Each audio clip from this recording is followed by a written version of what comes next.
സാധാരണമായി കണ്ടുവരുന്ന ചില അസുഖങ്ങൾ, blood pressure, diabetic, heart attack, cancer, ഇതിനെയൊക്കെ ജനിതക തകരാറുകൾ മൂലമുണ്ടാകുന്ന അസുഖങ്ങളെന്നാണ് എല്ലാവരും വിശ്വസിക്കുന്നത്. ആയുർവേദത്തിൽ ഇതിനെക്കുറിച്ച് എന്താണ് അഭിപ്രായം? ഒന്ന് വിശദീകരിക്കാമോ? Even though Ayurveda is a very ancient science, it may be very surprising to the viewers that a mention of diabetes is there in our textbooks almost 3000 years ago, where he clearly mentions that there could be a genetic link to a disease like diabetes. But as we are saying, he also mentions that a person who is already having a genetic problem, if his interaction with the environment via the food and his activities is not okay, then there can be a change in the genetic profile of the individual and the disease is going to occur. So with that we come to a very important aspect of how the environment and our interaction with the environment can trigger the gene.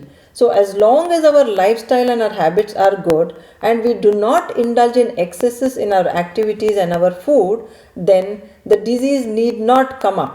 It need not come up. Cancer, heart attack, heart disease or hypertension need not show up as long as our lifestyle and habits are excellent. Doctor, അങ്ങനെയാണെങ്കിൽ എനിക്കൊരു ചോദ്യം. കാരണം നമ്മളെല്ലാം tropical കൺട്രിയിൽ നിന്നാണ് ഇങ്ങോട്ട് migrate ചെയ്ത് വന്നിരിക്കുന്നത്. And doctor also you visiting here, how you feel the cold weather, no how you cope with. അതുപോലെ തന്നെ ഇപ്പം നമുക്ക് വേറൊരു വഴിയുമില്ല. സോ നമുക്ക് ഈ രാജ്യത്ത് ഇരുന്ന് തന്നെ ആകണം. അപ്പോൾ ഇവിടുത്തെ ഈ ക്ലൈമറ്റ് ചേഞ്ചിൽ കുറേ അസുഖങ്ങൾ നമുക്ക് വരുന്നുണ്ട്. അലർജി, അതുപോലെ തന്നെ ആർത്രൈറ്റിസ്. അപ്പോൾ നമുക്ക് നാട്ടിലാണെങ്കിൽ ആയുർവേദ ചികിത്സ സുലഭമായിട്ട് കിട്ടും, ഇവിടെ നമുക്കത് കിട്ടില്ല. അപ്പോൾ ഡോക്ടറുടെ അഭിപ്രായത്തിൽ കുറച്ച് ടിപ്സ്, നമ്മൾ എന്തെല്ലാം നമ്മൾ കരുതലെടുക്കണം ഈ രാജ്യത്ത് നമ്മൾ ജീവിക്കണമെങ്കിൽ, ഒന്ന് വിശദീകരിക്കാൻ പറ്റുമോ?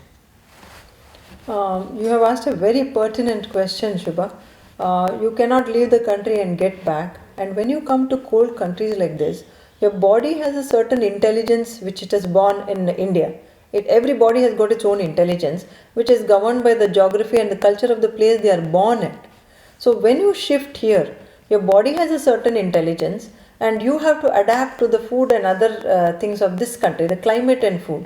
Climate you cannot do much about it because it is not under our control. So you will definitely be affected by something like osteoarthritis, and as you age the skin drying, allergies are occurring. This osteoarthritis occurs only because it's a cold place, and in the elderly time, as you age, the vata proportion of the body goes up, it becomes dry. So all you have to do is adjust your food habits and activities to the intelligence that your body carried from there. So that I would mean, stick to your Indian habits. Do not eat junk food. Learn to do lot of stress busting techniques like yoga and pranayama. Eat good food, mostly what is very conducive and what you used to eat in India. Get closer to that. Don't eat too much of cheese. Manage your body weight and be very active. Whatever it is, you must have a very active lifestyle and take time for yourselves. Don't be only sitting in the house and only among the four walls. I'm telling this to ladies in particular because the men anyway will go outside. Take care of yourselves. You have to eat something that is very close to what you have always been eating in India. The dals which you have used, please use the same things. The oil that you are using there in India, what you were born, just think about the oils that your parents were using there.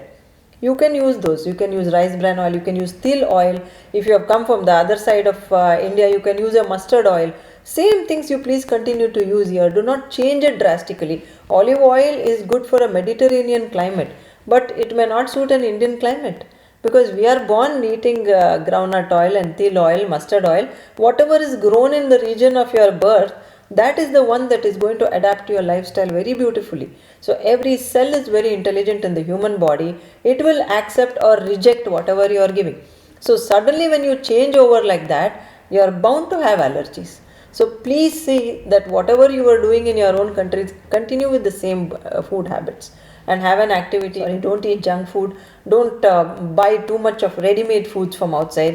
Processed foods are another thing. You will have no control about the amount of salt and other things that are there on thing.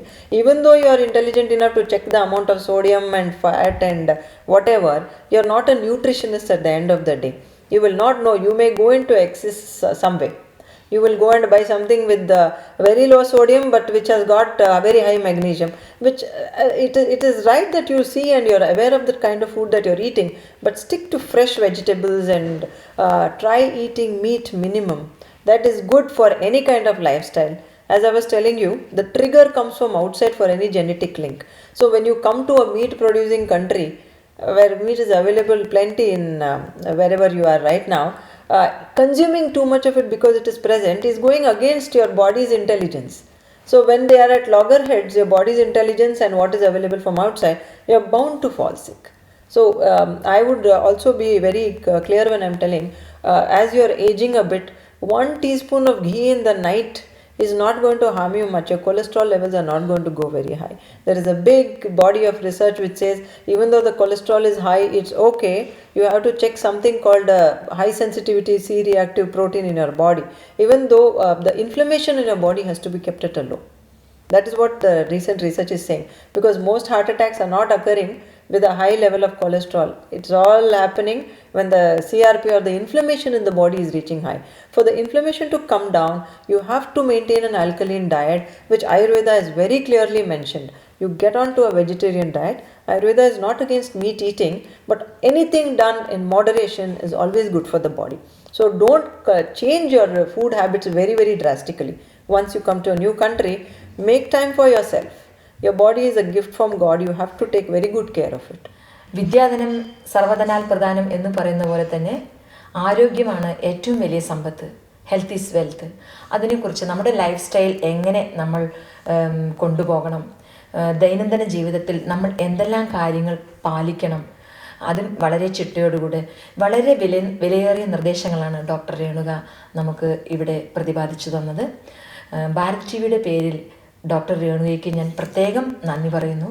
ഒപ്പം നിങ്ങളുടെ അഭിപ്രായങ്ങളും നിർദ്ദേശങ്ങളും അതേപോലെ ഈ ആയുർവേദ നമ്മുടെ ദൈനംദിന ജീവിതത്തിൽ എങ്ങനെ കൊണ്ടുപോകാം എന്നതിനെക്കുറിച്ചുള്ള ഈ ടോപ്പിക്കിൽ നിങ്ങൾക്ക് എന്തെങ്കിലും സംശയമുണ്ടെങ്കിൽ ഡോക്ടറോട് ചോദിക്കണമെങ്കിൽ നിങ്ങൾക്ക് ഞങ്ങളെ കോൺടാക്റ്റ് ചെയ്യാം.